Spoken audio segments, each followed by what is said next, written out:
మంచి చేయాలనుకునే వారికి ఇక స్పీడ్ బ్రేకర్లు ఉండవని ముఖ్యమంత్రి నారా చంద్రబాబు నాయుడు భరోసా ఇచ్చారు. గుంటూరు జిల్లా కొలనుకొండలోని హరే కృష్ణ గోకుల క్షేత్రంలో నిర్వహించిన అనంత శేష స్థాపన కార్యక్రమంలో ఆయన పాల్గొన్నారు. వెంకటేశ్వర ఆలయ నిర్మాణంలో భాగంగా ఇక్కడ అనంత శేష స్థాపన చేశారు. ఈ సందర్భంగా చంద్రబాబు మాట్లాడుతూ మంచి చేసే వారందరికీ ఆంధ్రప్రదేశ్ చిరునామాగా ఉంటుందన్నారు. మంచి చేసే వారంతా ఏపీలో ఇక ముందుకు రావాలన్నారు. అక్షయ పాత్ర స్ఫూర్తితో అతి త్వరలో అన్న క్యాంటీన్లను పునః ప్రారంభిస్తామని వెల్లడించారు. హరే కృష్ణ సంస్థ దైవ సేవతో పాటు మానవ సేవను సమానంగా చేస్తోందన్నారు. ఆధ్యాత్మికత ద్వారా వచ్చే మానసిక ఆనందం లేకపోతే ముందుకెళ్లలేమని వ్యాఖ్యానించారు.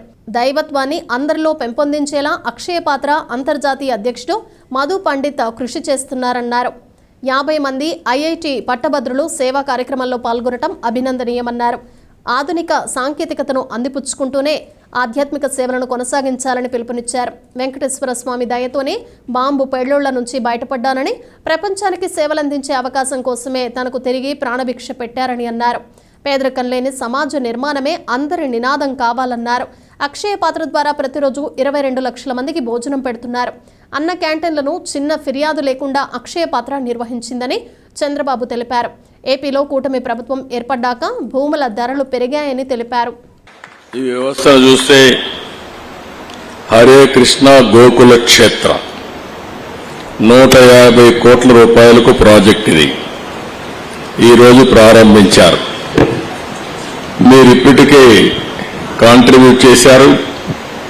ఈ ఒక్క ప్రాజెక్టే కాదు, ఎన్ని ప్రాజెక్టులు చేయడానికైనా మీరు సిద్ధంగా ఉన్నారని ఈ దేశంలో మీరందరూ నిరూపించారు. ఇప్పటికి 20 ప్రాజెక్టులు ఇండియాలో ఉన్నాయి. ఒక 5 ప్రాజెక్టులు ప్రపంచం మొత్తం ఉన్నాయి. ఇదే సమయంలో ఇస్కాన్ కూడా సిస్టర్ కంపెనీ, వీళ్ళిద్దరూ కూడా పోటీపడి ఇలాంటి కార్యక్రమాలు చేయడంలో ముందున్నారు. వాళ్ళు కూడా ఒక 100 టెంపుల్స్, ఇలాంటి టెంపుల్స్ ని క్రియేట్ చేసే పరిస్థితికి వచ్చారు. ఒక 50 మంది ఇస్కాన్ లో కూడా ఐఐటి గ్రాడ్యుయేట్స్ చేరారు. ఇది ఆలోచించినప్పుడు ది బెస్ట్ బ్రెయిన్స్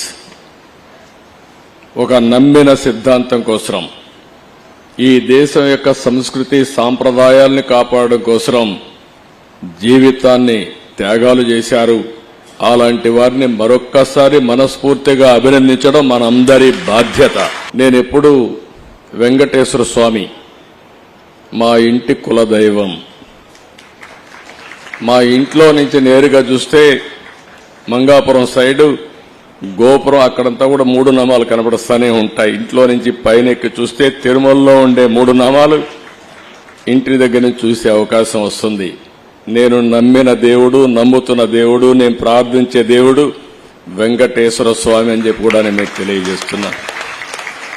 ప్రతిరోజు ఒక 2 నిమిషాలే నేను ఒకటే కోరుకుంటాను. దండం పెట్టుకొని 1 నిమిషం ప్రార్థన చేసి, ఇప్పుడు ఒకసారి చూస్తే నాకు ప్రాణ భిక్ష పెట్టింది కూడా వెంకటేశ్వర స్వామి. ఎప్పుడు కూడా మీరు ఒకటి గుర్తుపెట్టుకోవాలి, ఈ ప్రపంచాన్ని నడిపించేదే ఒక నమ్మకం. చాలా మంది సైంటిస్టులు ఉన్నారు, చాలా మంది డాక్టర్లు ఉన్నారు, చాలా మంది పారిశ్రామికవేత్తలు ఉన్నారు, చాలా మంది జడ్జెస్ ఉన్నారు, జ్యుడిషియరీ ఉంది. కానీ ఏ పని చేసినా 2 నిమిషాలు దేవుణ్ణి తలుచుకొని నేను చేసింది న్యాయం, ధర్మం అని ముందుకు పోతున్నారు. కాబట్టి ఈ రోజు మనకందరికీ ధర్మం జరుగుతా ఉందని చెప్పి కూడా నేను మీకు తెలియజేస్తున్నా. అది నమ్మకం. భారతదేశంలో ఉండే యువత మనకు ఒక అదృష్టం. ఏదైతే టెక్నాలజీ ఫస్ట్ మూవర్ అడ్వాంటేజ్ తీసుకున్నాం, ఇంకొక పక్కన ఏదైతే యువత రావడం విండ్ఫాల్ గెయిన్ గా వచ్చింది, ఈ 2 డెడ్లీ కాంబినేషన్ కింద మన యువత ప్రపంచంలో బ్రహ్మాండమైన ఆంటర్ప్రెన్యూర్స్ గా తయారయ్యారు. ఈ రోజు ఎక్కడికి పోయినా మీరు ఒకసారి చూస్తే ఏ దేశానికి పోయినా భారతదేశం యువత బ్రహ్మాండంగా రాణిస్తున్నారు.